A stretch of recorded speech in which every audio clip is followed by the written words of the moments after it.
Awesome. So as we started to put together sort of this 5th anniversary, and it being the 5th sort of Ottawa Hockey Analytics Conference, what I really wanted to do is think about sort of where we are as a community, both as a community, but also in terms of some of the content we're producing. And so to discuss that, I picked 4 of my favorite people that I want to spend time with and hang out with and chat with. But I also went back and sort of looked at some of the talks from the first year. And the first year, February 2015, I found this history of statistical analysis in hockey from Rob Volman. And I thought I would just walk through a little bit of this. And it flows actually nicely, since we were just talking about 18th century history. Now we can get something a little more recent here in terms of things going on in the National Hockey League. And in terms of the internet, some of the things from summer of analytics. And of course, this being 2015 was just after that, and so Rob sort of said, hey, what's going on? And maybe not a surprise that he included books, more books, and more books, and more books in what he was interested in. And so there was that. The other thing I did was just go through and sort of pull up the talks from the last 4 conferences and their titles. So I've got speakers here and their titles. I don't expect you to read them. You can just glance through and think about that. This idea of expected goals was fairly new at that time, and so a couple of talks thinking about that. 2016, a couple less. We had a session on tracking, because tracking data was just around the corner in 2016. The prophecies were that in 12 to 18 months we were going to have tracking data. So we had some talks about folks who were starting to look at that. In 2017, I made the mistake of having Micah start the day. And so I believe we finished at about 11:30 at night that day. But one of the highlights there actually was that we did a fun little exercise. We did a mock expansion draft, and we had people build some models and do some drafting there. And then last year, some more talks there. I think one of the things that we've done, and we start talking about concussions. I think that's some important stuff there. And then last year, everybody got to find out that the Senators do indeed have analytics going on. So that's and note there, right? Micah's place in the program was at the end. Fool me once, something, yes. Awesome. So that's going to set the stage. I think we're going to talk a lot of generalities there. Before that, let me introduce to you my panelists here.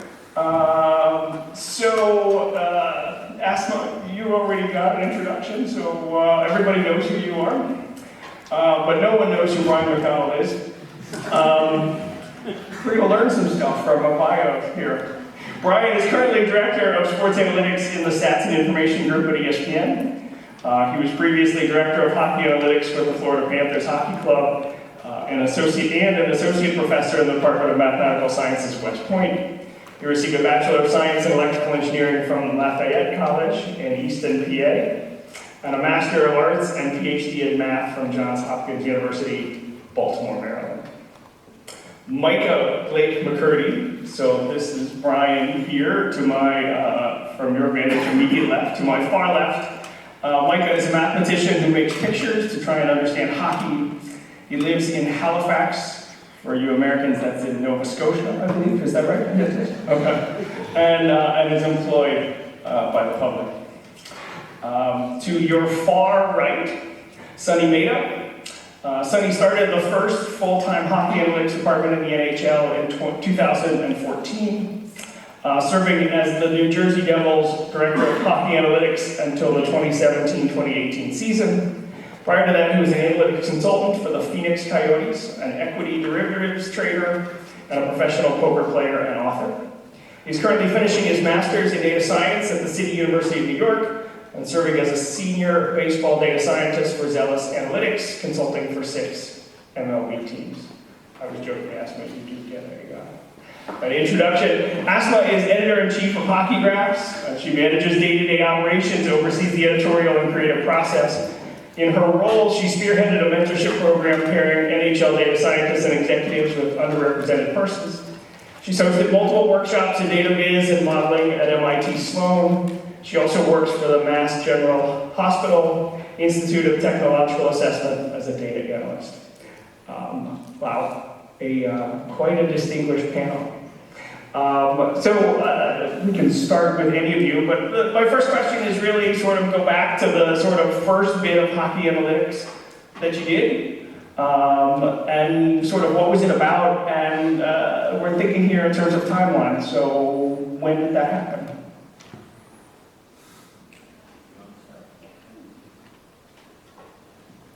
Chip. All right. So I started fairly early in the lineage of hockey analytics, I think, probably around 2006. And the community was quite a bit different then. It was smaller and, well, smaller really.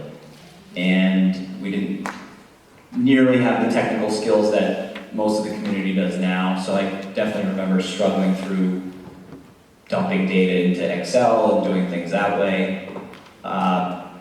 To answer Shucker's question, I guess for me it was always a goal to use statistics to handicap future events, future outcomes. And so I would say probably the first big project that I struggled through was building a team game prediction model.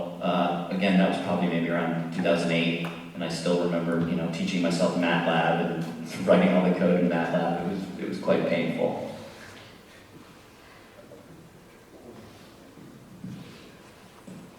I'll go next. I guess it kind of depends on what you count, because probably starting in like 2003, I started doing analytics to help me in fantasy hockey. I don't know if that counts as hockey analytics, but basically just analyzing box score statistics and to try to help me win my fantasy hockey league. But maybe I'll go with a little bit later, in 2008. And I still remember it was right after I defended my thesis. I'd been working on all this theoretical math for a long time, and I wanted to do something more applied. And so hockey was my favorite sport. There wasn't a whole lot going on. I had read some of Sunny's stuff, so I knew his name before I had ever met him. But there wasn't a whole lot of stuff going on in hockey. I've been keeping up with the whole Moneyball revolution in baseball and reading baseball prospectus. I don't even know if hockey prospectus might have started like a year before that or something like that. Timo's here; he might know the answer to that. But anyway, so the weekend after I defended my thesis, I started working on hockey analytics, and it was a adjusted plus-minus problem, basically, which is like the first thing that I had written about publicly, also. But I also used MATLAB because I didn't know R at the time, but having an electrical engineering background, I knew MATLAB, and so that's how I was doing all my matrix manipulation, and glad I learned R.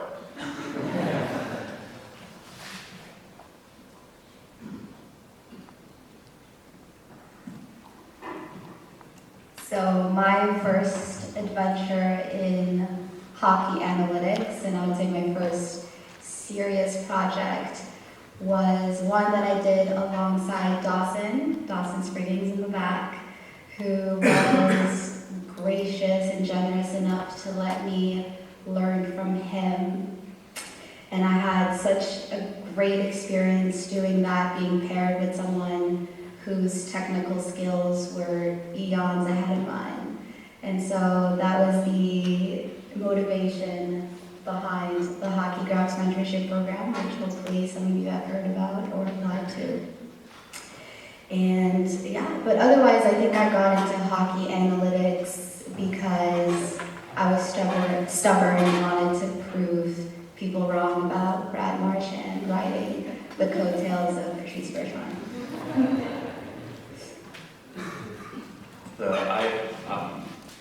I was saying earlier to Sunnny actually that I got into hockey analytics in 2006, which was wrong. It was 2009, and I've been thinking about it ever since that.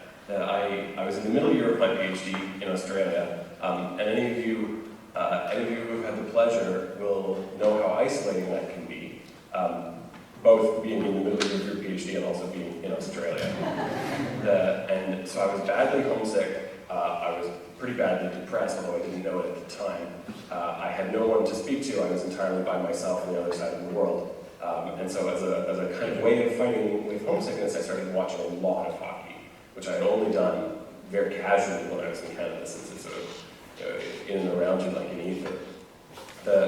And so then, and just like Brian was saying, that I was doing, my PhD subject is extremely abstract. It has very beautiful, brightly colored pictures, but it's, there's a joke that if you can get one person to read your thesis, including you, that's good. And so I was, I think I actually got to 2, so that's how you know I'm a success. But I was really mired in this very abstract stuff, and I thought back to when I was an undergrad, when I was doing science as well as math, when I had dreams of becoming a physicist. And so I had done some simulation work, and I thought to myself, I could really, I could do with a win. And I would love to get back into programming where I did the simulation stuff. So I broke out some, at that point, half a decade old Java code and started trying to do a simulation to guess how many points the Senators were going to take on an upcoming California road trip. And while in San Jose at the time, they were better than the Kings, and how much that hurt. So you got to work that out to properly weight that, and they kind of all got out of hand. But the one obvious difference, Asmae was saying that she was doing these things to like get in fights with people and to prove a point. And Brian was saying about how he was trying to win in fantasy hockey. And my origin is could not be more diametrically opposed to that, because I got into it because I was isolated. Like I was not embedded in a community of people. And if you had the misfortune of being my real life friend around those times, you would have seen, I would make charts on printer, like I would print them, and I would use them. and I would put them on, and once I got Facebook, I would put them up on Facebook, and so my friends and like my ex-girlfriends are like, what are you doing? So it did not, and only much later, only years later, could I discover, that there's a community of people doing work. And so I got embedded into that, long after I had been doing work for my own, purely for my own interest, for years. So, Sunnny, I'm going to start with you, right? You get hired in what's called the Summer of Analytics in 2014. Can you talk about sort of where the community was? There wasn't really Twitter, right, at that time. How was the community sort of communicating? How were things moving forward in the couple of years before that? I'd say the biggest difference was, there was no Twitter. So most of the communication was through blogs and, specifically comments through blogs. Someone would put up a blog post and there'd be lots of comments and then lots of discussion within the comments. And, I'm sure there's pros and cons of both formats. I personally liked the blog comment format just because,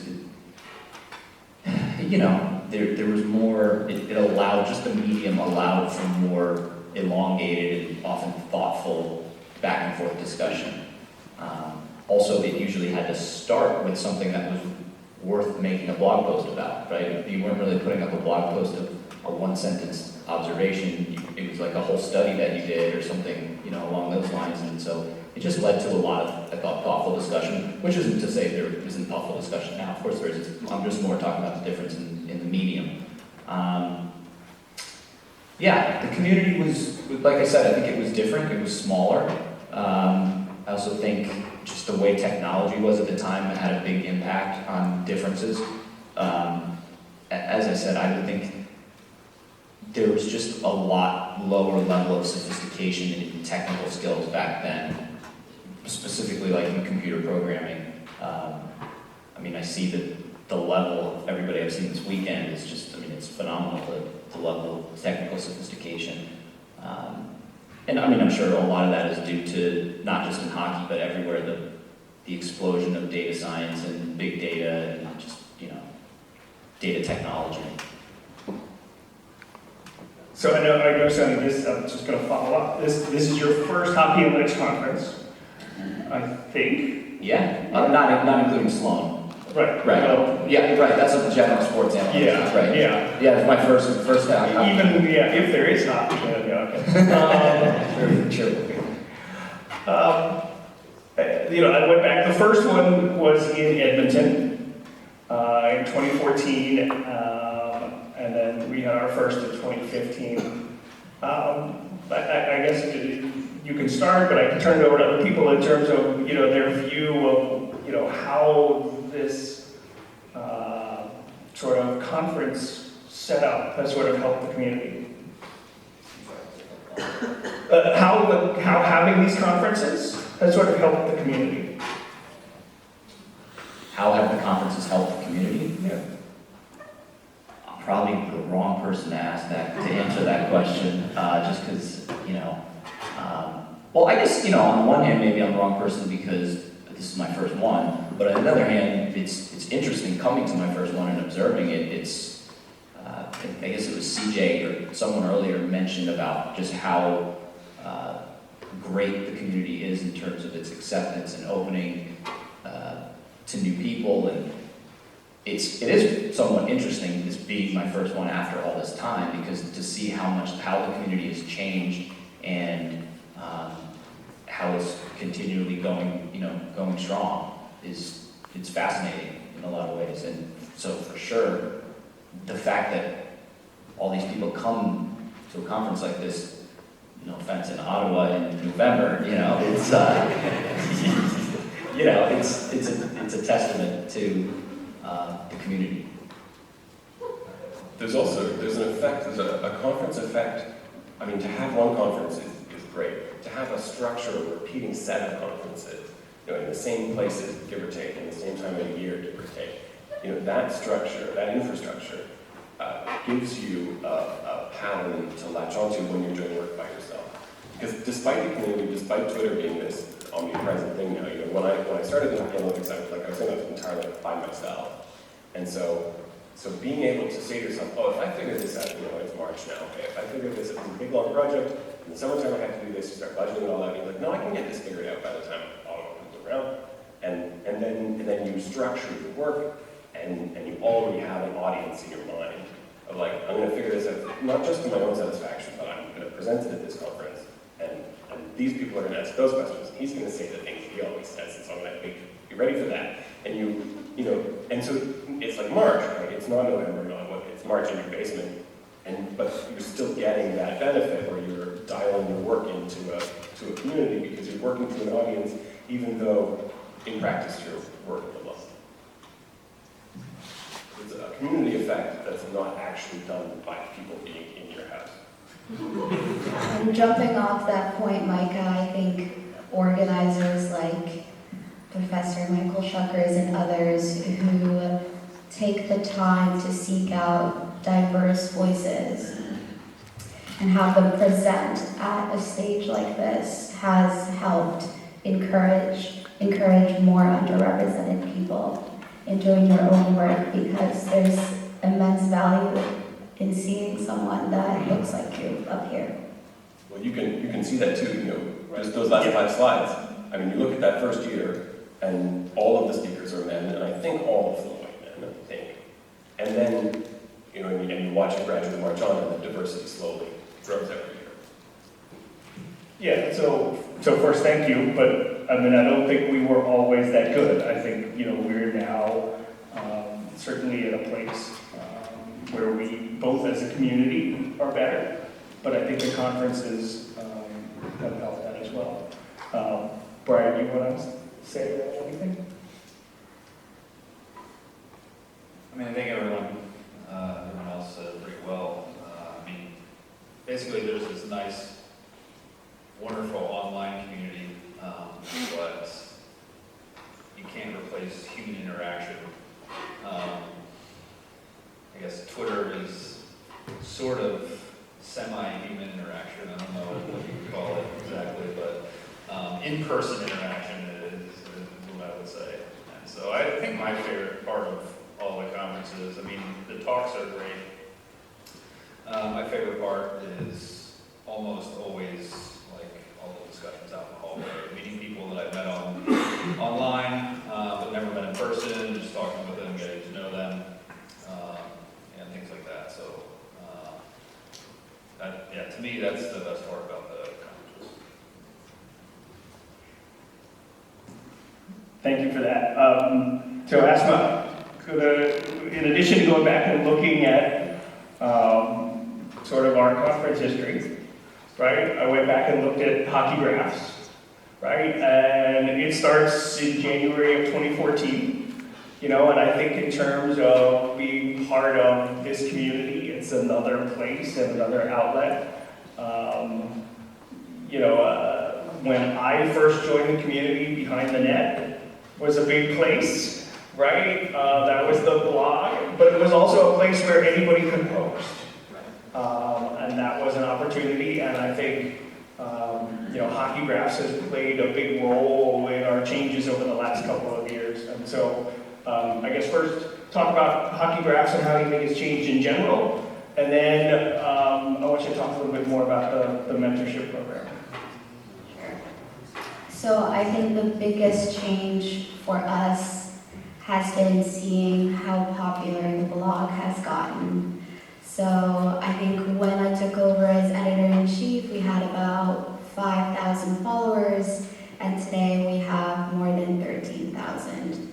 And those are just numbers, I understand, but I think that speaks to the quality of our work, first and foremost. And I think secondly, it speaks to how good of a job we've done to make analytics accessible. Because I don't think there's 13,000 people out there that have, a background in statistics or analytics, right? And so I think that has led to our success, and that is something that I really prioritize as editor-in-chief. So anything that you see on the blog has been edited, and that's because I implemented an editorial process where the editor's job is to make sure that everything checks out, but it is also simple enough to read for someone with a high school degree or above. And so in our experience, we found that simplifying does not take anything away from the sophistication and the complexity of the articles. And so we're really, really excited to keep doing that. And we're growing literally every day. So that's exciting. During my tenure, I was inspired by how well my relationship was with Dawson, where Dawson kind of took on the hat of a mentor for me. And I thought that was the best way to help a beginner wade into this stuff, is to have someone that is able to guide you through the difficulties of programming and to provide some domain knowledge where yours might have some gaps. And so I had the idea, and it became very clear to me that I needed to make this for underrepresented voices because they weren't many at all. So giving those people an opportunity has paid dividends, I think, in this community. And we're excited. Every year we get more applicants, This cycle I got more than 100. I only have about 20 mentors, so that's unfortunate. We're looking at ways that we could benefit those people that are interested in this kind of stuff. So beginning with some articles that are already out there on hockey graphs. There's one by Alex Nove, who walks you through how to get into hockey analytics and data science in general. And we have Megan Hall's articles walking you through some tutorials in R. So that's what we've been up to. And if somebody wants to participate, how do they do that? So unfortunately, you do need to be on Twitter because that is how I make people aware of this. And honestly, Sunny had a good point. Twitter is fine, it's great, but there is huge value in the forum style. And so I don't know if you guys know of Danny Page, but he has a website called Scrimmage, and Scrimmage is with a K. And I think it really is a forum where you're able to exchange ideas in more than 180 characters. So I really encourage anyone that has a question to post there, and very recently they implemented an anonymous feature. So if you want to ask a simple question or you're too embarrassed to have your name out there, then you can certainly do that. Sorry, I got off track there. All right, so I'm going to switch gears a little bit. Looking back through some of the conferences, Micah, this next one's going to be for you. I was looking and came across the debate. I think we had it about a year ago. There was a discussion about RAPM, whether that's regularized, adjusted plus minus, or regression, adjusted plus minus. And that raged for a while, and then seemed to die down, as that does every couple of years.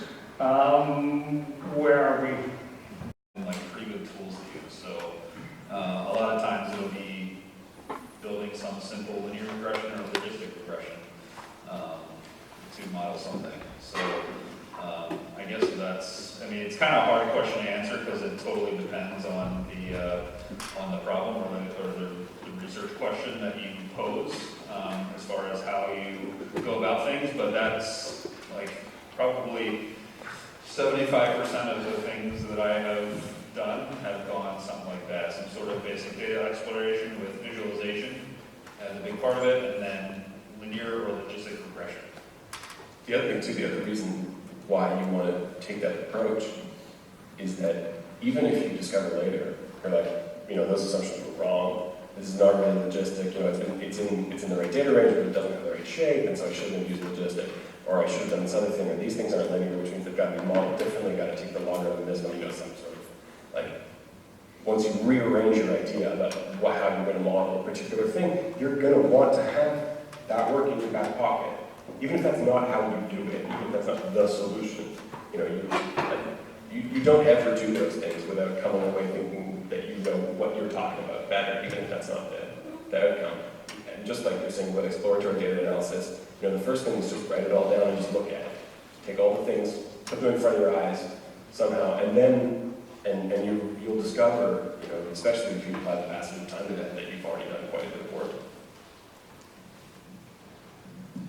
I think it's really helpful to think about the end goal, to constantly remind yourself of what the end goal is. And for me, I know when I was starting and even until all the way up through now, a lot of what I'm looking for is to try to predict something. And so I'm constantly checking myself. I'm constantly saying, okay, let's go back to what I was trying to do here, and am I doing that? And to that end, to be honest, for myself, I found simulation invaluable. Just being able to write a very, very simple sim that kind of gives you a check on, okay, this is sort of my assumption about how the world works. I can very, without having any mathematical thing, you can just write a sim and say, okay, well, I'm going to plug this value in for this person and this value for this person, or whatever it is you're trying to do, and you run a sim and say, okay, at the end, does this world look like the world I was thinking? And if it looks drastically different, then it's kind of a good check on yourself to be like, well, maybe some of my assumptions are not correct. Especially for me starting out, I think just figuring out some basic coding to just write basic sims was just unbelievably valuable. Yeah, I thought Peter's speed talk was a perfect example of that. Total randomness, and you get the spread from 75 to 105 points or something in the season. That's a perfect example, and it really shows you a lot about randomness in hockey. Shout out to Peter. Oh, no, I'm happy to sit back. I want to turn it over to the audience in just a second. But one of the things that I want to, I guess, bring up is certainly, I think for people in the audience, right, that they view us as all fairly established people. I think sometimes folks who are newer to the community think, wow, I will never be them, right? I'll never, do enough and be up there and do enough. And so, like each of you to take a turn and just talk a little bit about some struggles that you've had along the way. And so I said I would start, so it's not fair for me to ask that question without doing it. Micah mentioned earlier a tough time when he was having his dissertation. I actually got kicked out of grad school the first time because I wasn't very good. And so I have carried with me the little bit of inferiority and a sense that I'm not quite good enough. Particularly when I was starting out in hockey analytics, I definitely dealt with that. A lot of my own internal demons telling me that this wasn't really good enough. And so I think it's important to share that. So I've started, and I'll let whoever wants to go next, go ahead. One of the things I like about mathematics, in the broadest sense, in the almost like mythical sense of like all of the numerate structured pattern ways we try to understand reality.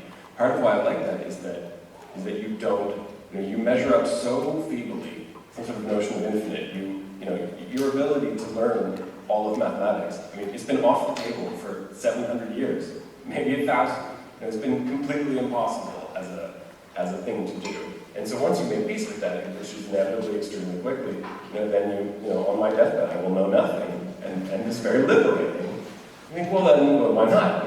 Understand a little thing and make some pretty pictures, and that it's perhaps a shade existentialist, but it does bring actual comfort, where you can, and when you have those moments, you think, I don't really deserve to pay for the airfare for this. I'm not even giving a talk at this conference. And you can quiet that same thought. And of course, you like people bring out your own work and you look at it and you think, well, it's trash, and you can read it as what a fool I was, or you can read it as how much better I am now than I was before. And and you do like retrospective stuff like this, and you look at those talks, and my name is up there next to however many talks, and I'm remembering how proud I was of those talks at the time, and how junk they are in retrospect. And then you get that feeling of progress, that feeling of movement. And once you make peace with that, then it's a lot easier to just say, well, sure, some days are rough, and it's just going to be one of these things I'm going to laugh about in a panel in 5 years. Yeah, for example, doing a adjusted plus minus model without regularizing is one of those things that you might feel bad about later on. But I think a lot of people, I don't know if it's called this in the analytics community, but academic community would be called imposter syndrome. Everyone feels like everyone around them is smarter than they are. I think part of why that happens is, you see someone around there, oh, that person that did that better, can do that better than I can. Oh, that person can do that better than I can. Oh, that person can do that better than I can.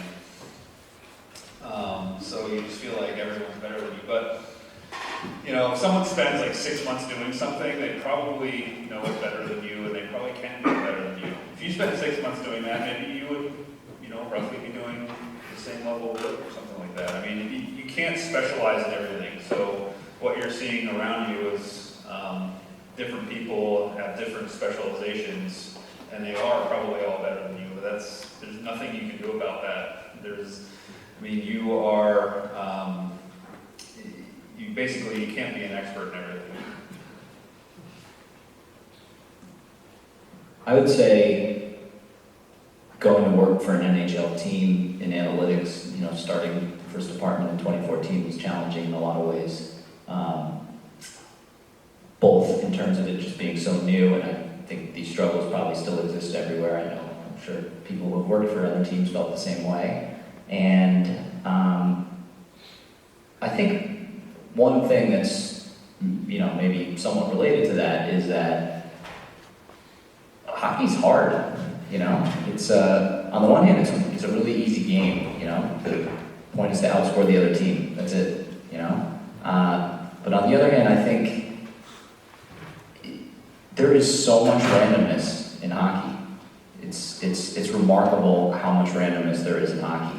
And I think for me there was a lot of frustration at various points because a lot of people just aren't aware, and a lot of things in the culture have been driven in to be deterministic, to be, you know, well, we lost because we didn't play well. We did this, you know, you're expecting a direct cause and effect, and it's tough when sometimes, from my perspective, the real answer is that, no, the real answer is that shit happens, you know? I mean, that's just sometimes what, you know, we were 55% to win, we didn't win. We're gonna lose, you know, 45% of the time. And as a poker player, that was something that I had to ingrain in myself, and it's just, I think it's not as, it's quite a bit more foreign to the world of sports in general. So that was definitely a struggle. So for me, I think I was born with a pretty healthy level of confidence, but even then, imposter syndrome is real and it affects everyone. But I've also been taught, and I know this too by experience, that as women, especially as a woman of color, we cannot afford to be shy. Even when we're loud, we are still ignored, we are still passed on, and still discriminated against. And so I got to where I am by being bold, even when I was scared. And I was not given the editor-in-chief job. I asked for it. And so that's not something that I don't think anyone knows apart from Garrett, the former editor-in-chief of Hockey Graphs. So if I'm going to give any advice, and especially to the ladies in the room, and anyone who happens to be listening to this, is be really, really bold and speak up and find a support group. So people who will be there for you when you need help and who will have your back when your mentions are trash, which happens to us a lot as women in sports.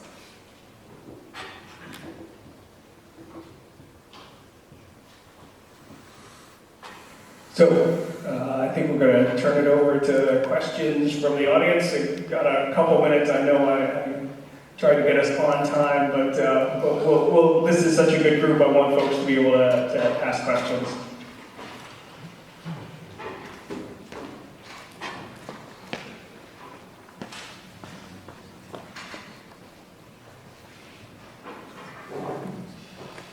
Hey guys. So I've actually had independent conversations with a couple of you on the panel about this kind of phenomenon, but in in the sabermetrics community, it started off as being a very kind of county kind of science, and then it moved on into a little bit more statistical, using classical statistics, and now a lot of times in hockey you see some of the more popular metrics we use be brute force machine learning, where it's just try a bunch of things and whatever thing's the most predictive at the end of it is going to be the best thing to use. So I just wondered if you guys could, whoever has an opinion on the matter, talk about the increasing level of machine learning in contrast to the classical statistics or the more raw scientific way of thinking and the impact on the sport right now. So I'm definitely largely in the camp of, while machine learning, whatever we're going to call machine learning, it's all just various different forms of statistical modeling. Any tool can be helpful if you use it correctly. I'm also very much firmly in the camp of the fact that, in my opinion, the scientific method is always hypothesis first. And I definitely do think there is a danger in not just hockey, but in many, many realms, as data just becomes so much more readily available that effectively modeling turns into a giant fishing expedition where you just throw a whole bunch of stuff into a regression hopper and see what spits out. And I just don't really believe in that. I think that you'll always get more predictive and better, more truthful answers when you think about the problem first, come up with a hypothesis, think about what model makes the most sense, think about your assumptions, test it, etc., etc.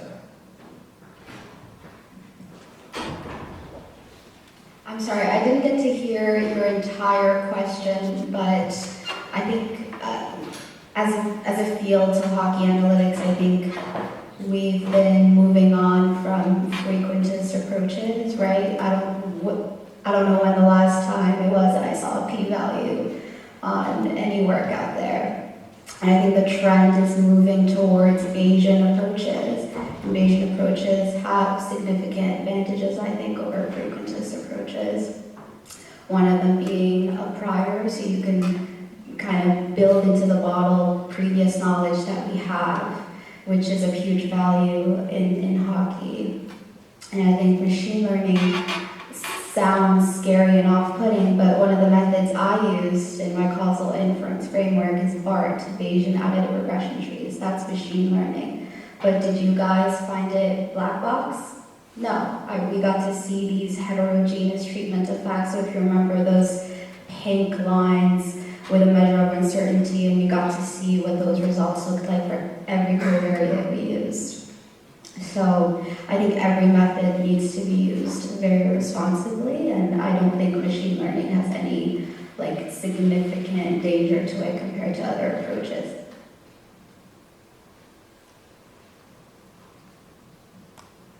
So I'm more doctrinaire in this, but I think, if you're coherent about what it is you're striving for, then I think you wind yourself inevitably into something where the fishing expedition aspect will start to dominate it. And there's so many shadows, there's so many things to chase after, and with sufficiently large amounts of data and sufficiently large amounts of computing power to trawl through it, you will find things and you will distract yourself with them, and they will predict properly for just long enough for you to waste an incredible amount of your time.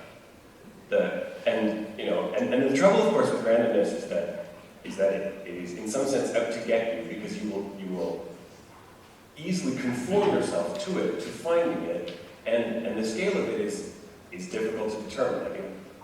You can have patterns, all the time. There's one of those regressions between things that always bothers me, where people will say, so and so is so hot, he's due to score again. And then, someone else will say, some enlightened person will say, no, he's due to be terrible then because he's been so great. It's equally false for the same reasons. And that, the dimensionality that you're getting into when you're using machine learning techniques is so much larger than you realize. It has the sort of quality of someone who's sort of good at diving boards, who says, well, now I'm going to go into cliff diving. You don't understand how big the ocean you're getting into is. And so I accept knowledge from all sources, but I think as a way of telling ourselves our own stories, which I think of as science, you want to get to something which is a theoretical understanding of what it is you're talking about. And so if you're talking about data-driven stuff, where is the data driving you? Is it driving you to, I have a box and I push it and it gives me the numbers and the numbers are always right? Or are you driving it towards, I have a theory which I can explain, which matches the thing that I'm watching. And so it doesn't just match the predictions, it matches the process, the thing itself. And if you want, that, and that's in some sense the difference between, to be a little reductive, that's like statistics versus science, which is, they've been inextricably linked together from the beginning of reason, but there's a difference there in mentality. I almost always use linear or logistic regression or some form of those if I can. I've tried machine learning methods, and some of them might do a little bit better than one of those, but in almost all cases, I want to be able to interpret the results of the model or interpret the relationship between the predictors and the outcome in some way. So I have 95% of the time shied away from black box machine learning methods for that reason.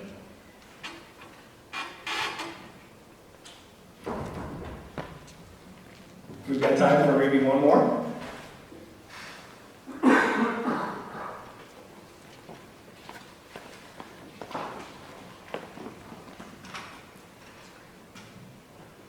I'm going to cheat and ask 2 questions. First one is, I hope it's very short, is Micah, why are you wearing the tiara, which I love. I like tiara.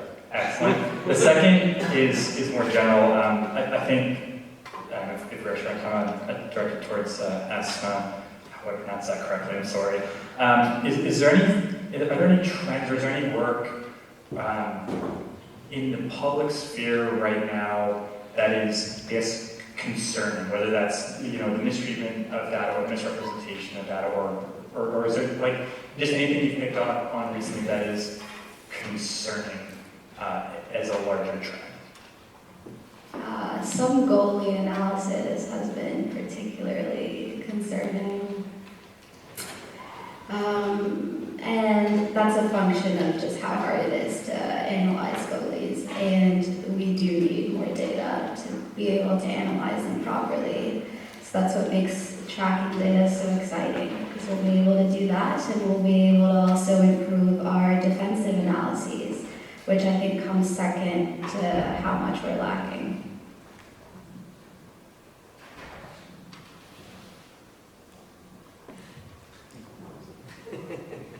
Awesome. Let's thank this panel.